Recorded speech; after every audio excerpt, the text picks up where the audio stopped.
My name is Glenn Davenport. This is my lesson from a subject entitled Untangled End Time Events. This may be considered as an appendix to the writing, but I would like to give you a complete outline of future events based on John's writing, because it's written out in the last part of the book of Revelation. So I just want to start out by reading in Revelation chapter 11. Really, I'm not going to be reading it. I'm just going to point out some things to you. But the last 1,260 days of the tribulation period and the natural sequences of events have been laid out in their order. Now, starting with Revelation 11, verses 1 through 6, this is the introduction to the second half. And I have to point out to you that as you read verses 1 through 6, you will see that there was a time allotted for two witnesses. That time allotted was 1,260 days. That is the first half of the tribulation. So everything we have read in Revelation up until this point is all in the first half, the first part. As we start now, we begin in verses 1 through 6. This is the introduction. The middle of the week. The abomination of desolation will occur right here. And it's based on this fact that when their testimony was finished, if they have been given 1,260 days to prophesy, it's finished now. That tells you that the first 6 verses covers that period of time. Then we start with verse 7. There was the death of the two witnesses, 2 men. There's no need to worry much about who they are or what they are. Just understand they're 2 men who knew about that covenant and they didn't like it. They prophesied against it. Tension was great. It was so great that men tried to kill them. Men tried to shut their mouths. Men tried to keep them from telling the rest of the world that it was a bad deal. The devil's in the details. But they couldn't shut them up. But finally, after 1,260 days, the time came. God allowed this to happen, the death of the 2 witnesses. Verse 8, their bodies were lying in the streets for 3.5 days. Verse 12, their life will be restored and they will be caught up into heaven. Verse 13, there is a horrible earthquake. 7,000 people were killed. Possibly 63,000 people will make professions of faith that day. Verse 15, the 7th, that is the last, trumpet sounds. Did you get that? The 7th, that's in verse 15. The 7th, trumpet sounds, that's the last. Preparation for the rapture, resurrection. The stage is being set. We know now that the wrath of God is coming. The resurrection is coming. The judgment is coming. The time of rewards is coming. You know that by reading that chapter. Revelation chapter 12. The nation of Israel becomes the focal point. A coalition of nations move against Israel.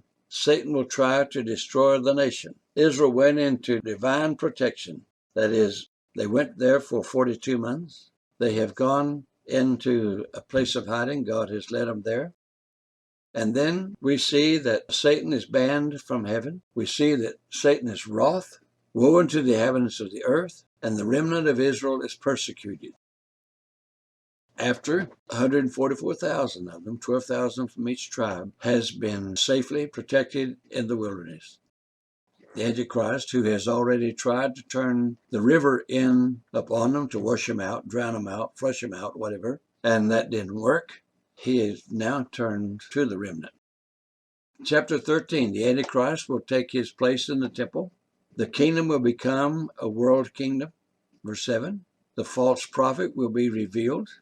The image of the beast will be erected. Verse 14, the image will speak. People are forced to worship the beast, and the mark of beast is implemented. As far as time is concerned, let's think about it a little bit here. I can't just read it without talking some. The kingdom will become a world kingdom. That is the Antichrist. He thinks it will. He will not rule. He will not have total authority over it, but he'll try to. His false prophet will be revealed, and his false prophet will teach him that he ought to build an image to the beast. Now here's where I want you to see some time. Starting with the day that the Antichrist killed 2 witnesses, the 2 men. They celebrated for 3.5 days. And then, as he discovered that so many of the Jews were gone, he chased them into the wilderness. And there he, I don't know how he did this, turned the river in on them. How long did it take to dig the canal or to come up with the means to flush those people out of hiding? I have no idea. There's no way to know.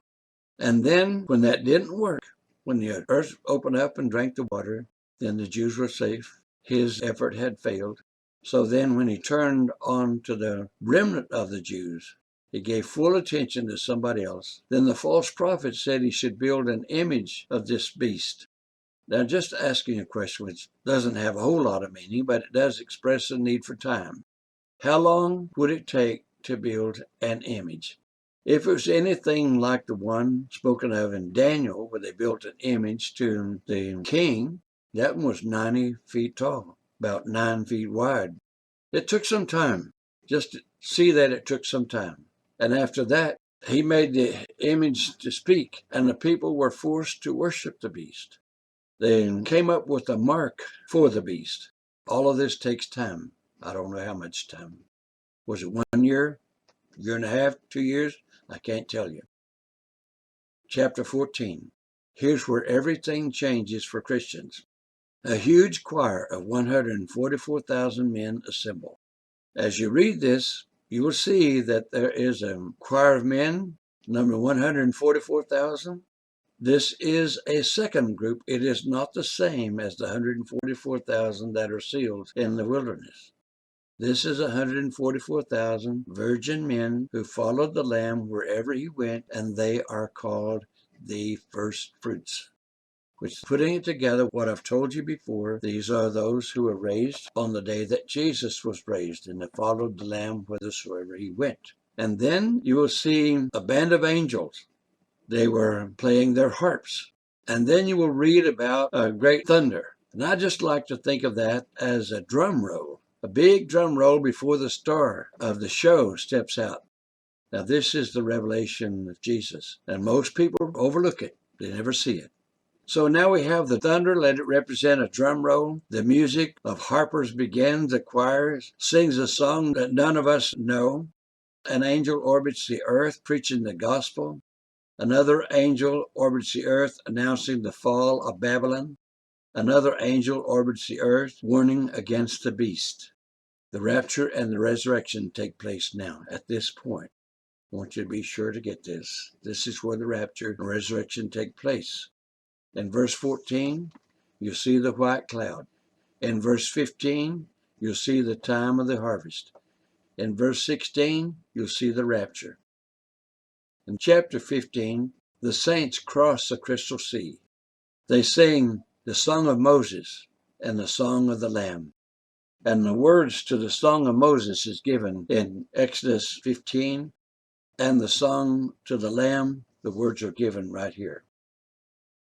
And then in chapter 16, just after the saints have crossed the crystal sea and stand before the temple of God, there are 7 angels who come out with 7 vials of wrath. Chapter 16 tells us that the wrath of God is poured out. Satan's army meets God's army, and they do battle. Satan's army, verse 14, God's army, verse 16. Now here is where I want people to really pay attention. Here is the wrath of God. And when you read something like, we're not appointed unto wrath, first place, that wrath that's spoken of in that verse, it talks about the eternal hell. We are not appointed, children of God are not appointed unto wrath. We're saved from that wrath. But this wrath is the vials of wrath that are poured out upon the earth just after the saints of God have crossed the crystal sea. Chapter 17, Babylon charged with butchering the saints of God. Verse 6. Jesus puts down the king of the earth in verse 14. Nations turn against nations in verse 16. Chapter 18, Babylon, the center of government, falls. Babylon becomes the world's cesspool in verse 2. People are called out of Babylon, verse 4. Babylon goes up in smoke, literally, in verse 9. All trade comes to a halt. Merchants weep, in verse 11. Merchants weep in verse 15. Shipmasters weep in verse 17. People around the world weep in verse 19. But the saints of God rejoice. Babylon is gone forever. The saints of God begin rejoicing. It's wonderful. In chapter 19, saints celebrate, verse 1. Praises go up for God, verse 3. More praise in verse 6. The marriage supper of the Lamb, verse 9. Jesus descends to the earth, verse 11. The saints descend to the earth, verse 14. Jesus takes full control, verse 15. Vultures are called in to clean up the carnage in verse 17. The end of Armageddon, verse 19. The beast and false prophets are thrown into hell, verse 20. Then chapter 20. The millennium starts. The devil is bound for 1,000 years. The devil is released for a season. The devil instigates the battle of Gog and Magog, verse 8. The war is over, verse 9. The devil is thrown into hell, verse 10. The white throne judgment in verse 11. All unbelievers are cast into hell, verse 15. Chapter 21, the eternal age begins. And that's John's outline of the chain of events for the last half of the book of Revelation. Well, thank you again for listening. Hope I've helped some of you.